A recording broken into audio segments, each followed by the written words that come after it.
Hey Pokemaniacs, ViscountKdub here, and as Prima's Pokecup Master Ball rental Rex have arrived at the Prime Cup, I've just gotta say, they better win with this lineup.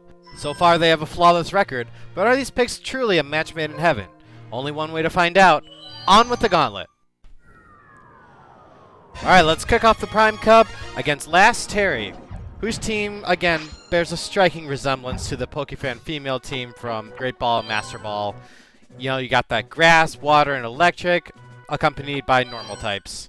It's really nothing special, so we're going to start it off the same way we did last time, like with Heracross. Just Megahorn what we can. And Ferret is not going to be an issue whatsoever. Slam, Surf, Dig, and Ice Punch. It's going to dig, okay. Well, that allows me to curse up a bit. I am going to start losing the speed battle here. It'll be worth it. Yeah, it's going for Slam. Yeah, defense is raised. Come on, Megahorn. Darn it. Okay, we'll try again. Oh, man, well, we're going to miss again. But it is in for it when it comes back up. Yeah, Ferret is actually getting some attacks in. Can't let that keep happening. Now we're in the money. Now we can keep going. Okay, Blossom. Sure. We're still faster. One and done. This cup is already underway. Very easy.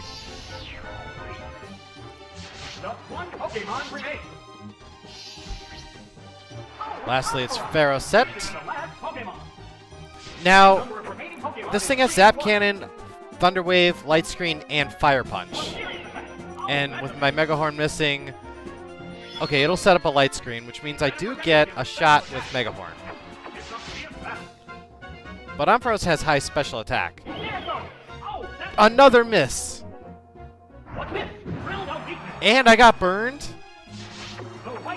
Well, I got greedy here. I admit it. I wanted to see how much it would do. It did indeed do over half, but I'm hurt by the burn and Fire Punch does me in. So yeah, we are one continue down for the count. I should have switched to Terra. Again, I do these in like marathons, so it's like I kind of want them to be over.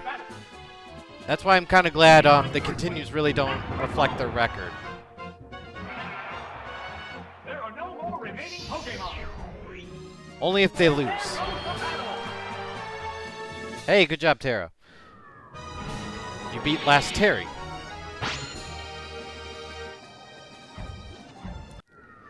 Now let's go on to Battle 2 against Black Belt Yang. This is a textbook battle. Use of Detect is prominent throughout.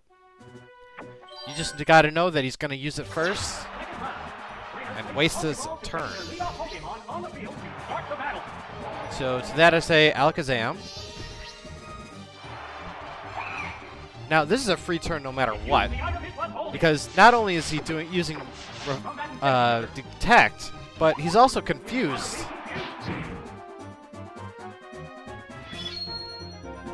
So you better build yourself up first. It's just best to do that. Now Ape is gone.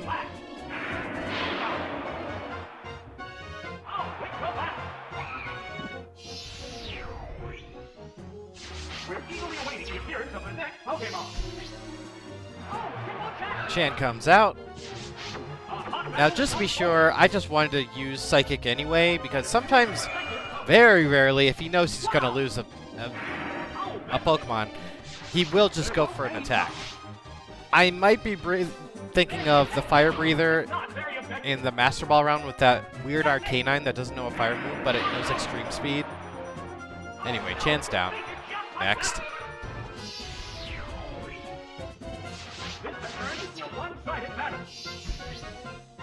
Here comes another detect. And I hope we enjoy this luxury while we can, because we won't have a Pokemon that can use Psychic next team. At least I don't think we will. So it's just nice to one-hit KO things with something mega powerful. Mini Mewtwo. Really. Battle 2. There's our continue. Nice sweep by Alakazam. And if it wasn't overkill enough, yeah, we brought Zapdos.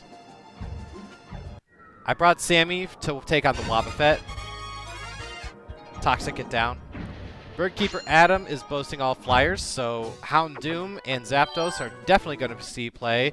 Possibly Alakazam or Terra. But I'm starting with Lucifer because he has Hidden Power Ice.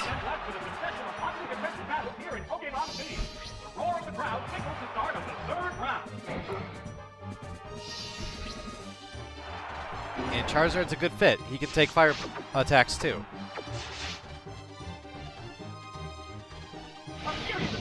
I'm only starting with Lucifer because it's a free switch out if he sends in Aerodactyl with the Earthquake.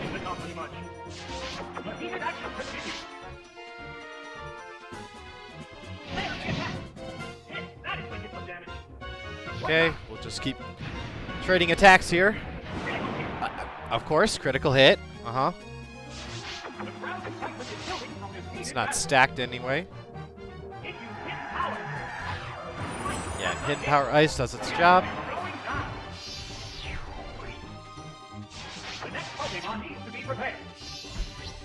Next up is Murkrow. Great. Hidden Power Ice.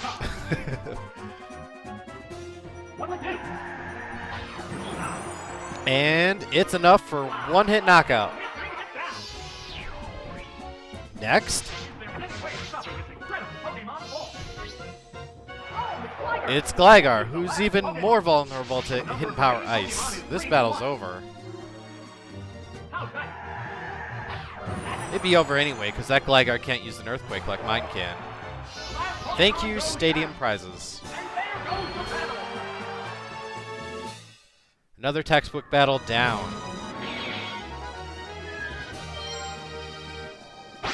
Yeah, this was fair, right? He could have made that work. You know, if he brought his Aerodactyl, it might have given me some trouble. Or the Dodrio. Battle 4 against Floria, the Cool Trainer, is interesting because she uses a lot of Hypnosis and Sleepy attacks, and it just sort of slows things down.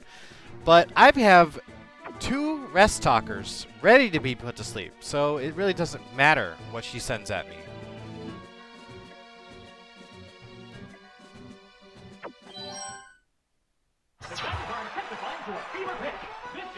We'll start this party off with Zapdos. Because she has some water, some grass. No, she doesn't have grass. She has grass types. Haha. So we're going to use Thunder. And miss. She uses Hypnosis. And it works. Not for long. Let's try again. Fire 2. Oh, okay. Quick Claw. Okay. Great. That's Sleep 1. I used Sleep Talk because I thought it would still be asleep. And he starts using Return. That's fine.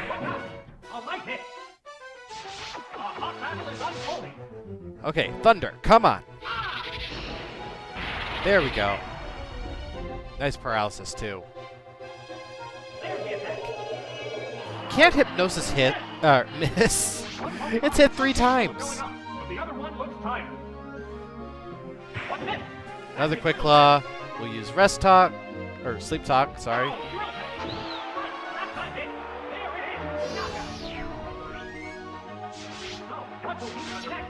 Now, bravely, Floria sends out Executor. Not the greatest matchup for itself, but that probably means she has nothing better. So we'll turn the tables over to Lucifer.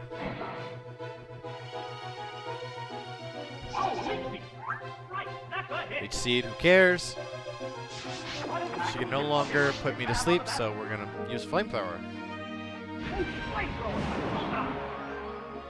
Yep, one-hit knockout.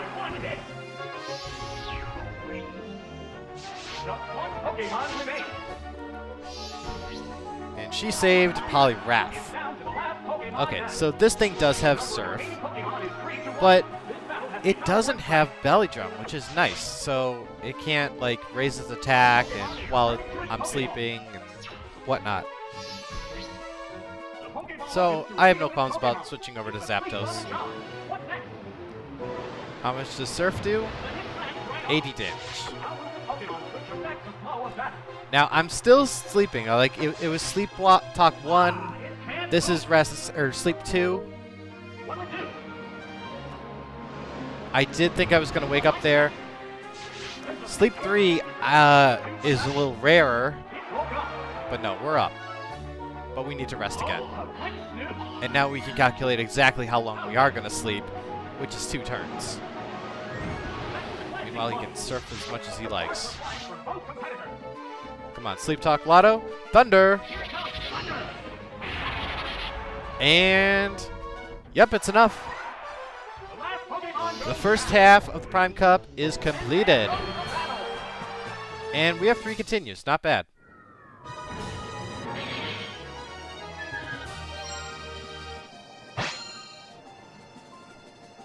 Saved Heracross for later. Just in case. Up next against the Fisherman. Uses a bunch of water types. Not really a scheme here. But we need to watch out for the Dragonite.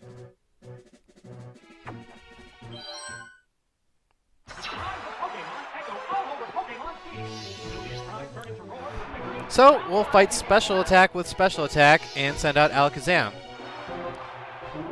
We can't use Thunder Punch on the Quagsire. But since it doesn't know Dig, or doesn't know Earthquake, we can just Dig right off. Or use Psychic right off. Returns with a Surf. 80 damage. 88, really.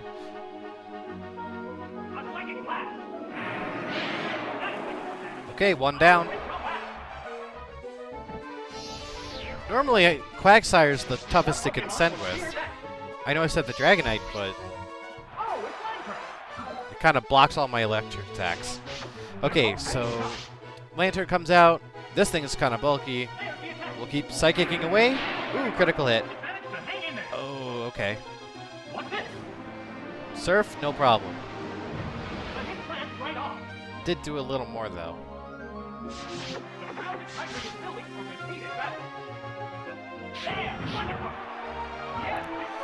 Okay, Alakazam is sweeping. What did he leave? Okay, it's the Gyarados. That is the perfect Pokemon to end on, because we have Thunder Punch. 4 times the damage. No way is this thing living.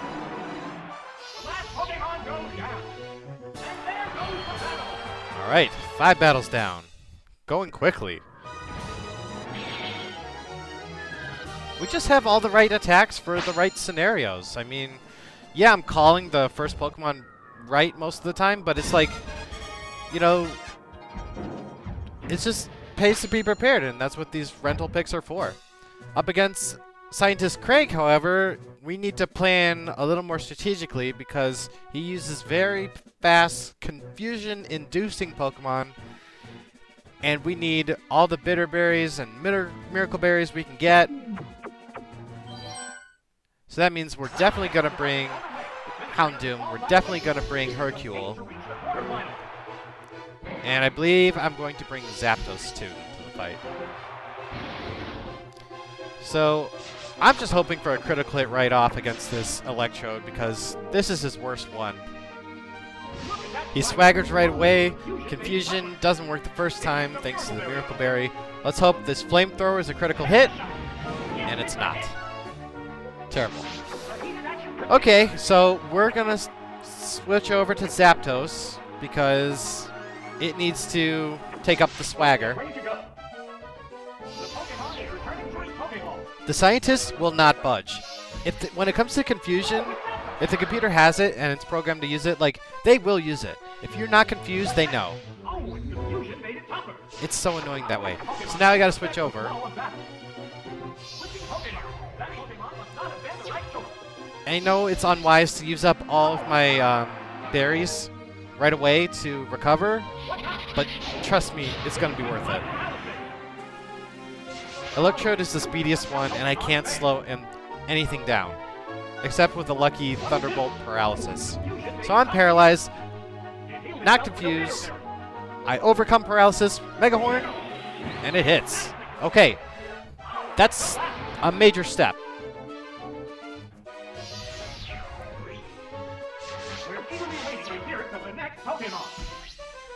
Okay, so here's where things are kind of funky. So, Crobat has Fly. I'm fighting in Bug type. It's going to do 6 times damage if it hits. He feels he doesn't have to confuse me anymore, so he actually goes for Fly. I bring in Zapdos, who can take a Fly no problem. I use Thunder, and kaboom! Just like that, his second one's out of the way. Crobat's also annoyingly speedy. Last up, it's Ninetales, who's not nearly as fast as some of my own Pokemon. But at the risk of Thunder missing again while I have an opportunity, I'm using Drill Packs. Hey, 120 or 115. That's pretty good. I'm just going to switch right over to Lucifer, who can take the Fire Spin. This Ninetales like to confuse and trap.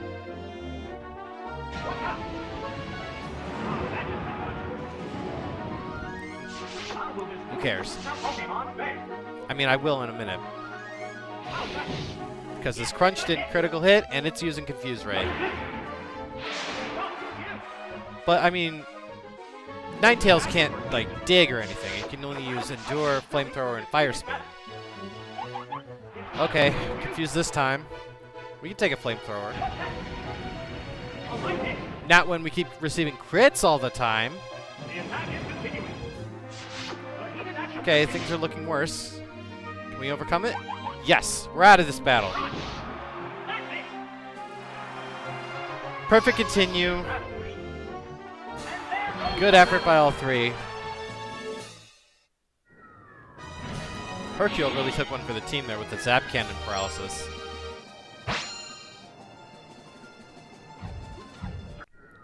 But we were lucky with that Crobat Thunder hit. Battle 7 is against Skier Kathy. She's an Ice Psychic user with an annoying Mr. Mime, so we have to take that out right away. We're going to use Lucifer as our starter.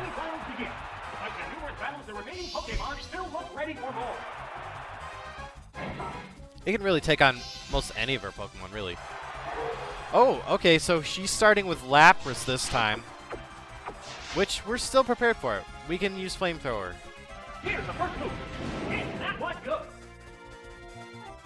She retaliates with Icy Wind. Yeah, her speed is down, but she plays a lot of slow Pokemon too.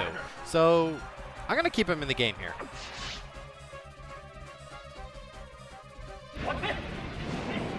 Okay. And Ice Beam. Interesting. She abandoned Icy Wind, which means we can keep battling and take out Lapras. We'll take it. We can take out everything that isn't for Alligator. Okay, even Slowking. Shadow Ball, Ice Beam, Psychic, and Iron Tail. Everything is not very effective or not effective at all. Wonderful. Iron Tail, who cares? Our defense does go down, though.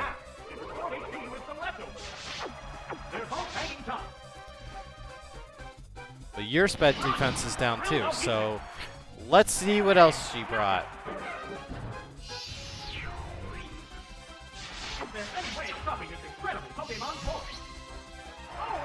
Piloswine. Okay, our speed is still down, but we can still outspeed it. Flamethrower against the ice type. Will it be enough? Yes. Lucifer just swept the skier match. Wow. Okay, on to the finals. I love this team. They're not really a team. They're just more of like one-hit wonders that just do their own thing. Cool Trainer Marty has the Mew, of course. He likes to use Umbreon, but he also has a Tyranitar and a Starmie, which are the biggest threats.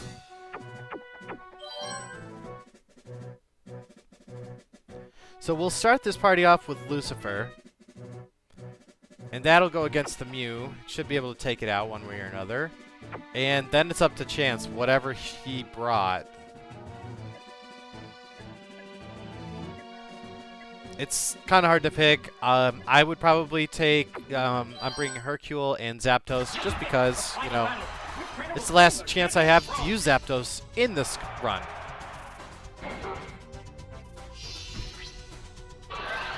Okay, so there's Mew, as predicted. Now, I can counter its Earthquake in one hit, but I'm just going to use Crunch because it could critical hit, which it doesn't, but, you know, it's a safer choice. Then again, we could have received a critical hit and done nothing. Alright, so Mew is gone.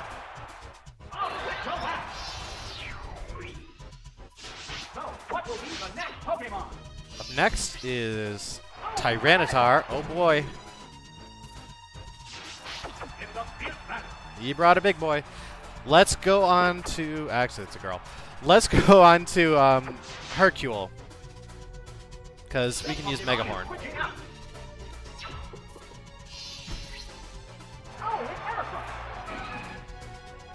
We can take an Earthquake. Now, funny thing, Tyranitar actually has Fire Blast. It's definitely an all-attacking one. Wow, that did a ton. And so did Fire Blast. Now, here's the moment of truth. I'm going to go for it. Mega Horn? Yes! Okay, we're one away.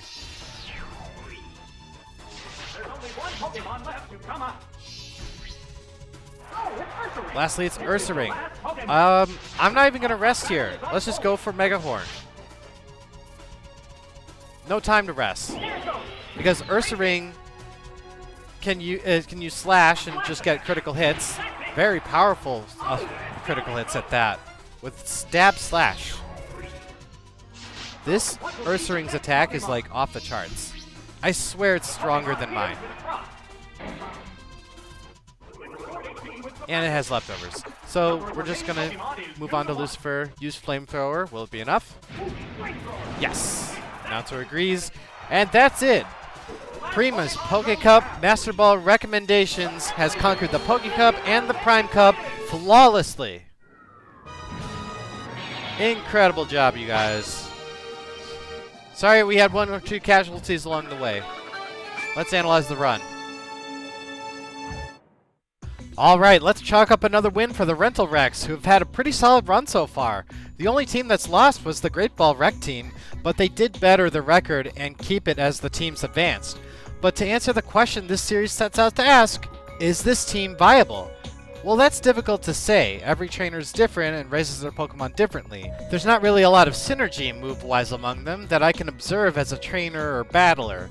I can say that the types are well distributed for these powerhouses, that maybe they didn't need too much else, besides the occasional opportune switch out. Terra probably served that purpose best, but again, his typing left him exposed to the elements most of the time, so I was reluctant to use all of that power. Sure, I could have used Explosion on Mew, but why do that when a Dark Pokemon could take him down better? Speaking of which, Houndoom is a freaking amazing special attacker who swept teams with little to no issue, much like Alakazam. In this run, they were pretty much each other's counterpart with the type variety, so they'll both definitely be missed until they come back later. And another Pokemon that will also be returning later, albeit much later, is Dugong. Sammy helped spread Toxic to stalling teams and served as the resident Water-Ice type. In practice, it was effective, but I found myself looking at other Pokemon that probably did the job better and speedier. Personally, I like efficiency, but do realize that Gen 2 is not about sweeping, it's about patience. However true that is, the computer doesn't care about it, and Dugong is a slow Pokemon, so that makes it hard for it to stay in the game when you're staring down some serious offense. However, he was able to still fill the Stabatoire role when this situation called for it. In contrast, a more useful Pokemon, Hercule the Heracross, the Amazing, will sadly not be reappearing until Elite Four Bruno's team when we get to the Gym Leader Gauntlet. Dang, I was really starting to get fond of using his all-powerful Mega Horn on most anything that went up against him. He was a formidable, resilient bug threat to any given opponent. Very similar in strength and utility to Zapdos. I should only consider myself so lucky to have him because this legendary bird has it all: power, durability, and recovery. I'm honestly sad to say that this Gauntlet was its only appearance in Round 1. Although I felt reluctant to use him, I started to utilize what I had to great results. Zapdos held its own and swept some teams just like the other Prima Titans. In conclusion, this was a fantastic team to use, powerful to be sure, but I couldn't be sure if they were prepared for absolutely everything. Granted, many teams seldom are. Regardless, they finished their Gauntlet and await the Prime Cup rental recommendations to keep their record going strong. But not next time! That honor belongs to the female Pokefan team from the Pokecup Master Ball, where the real Master Ball Gauntlet begins next time. I'm ViscountKdub, thank you for watching, subscribe for more Gauntlet, and if you had ever had a friend recommend a Pokemon that turned out to be not so good, let me know about it in the comments, and I'll see you in Series 29 of the Pokemon Trainer Gauntlet.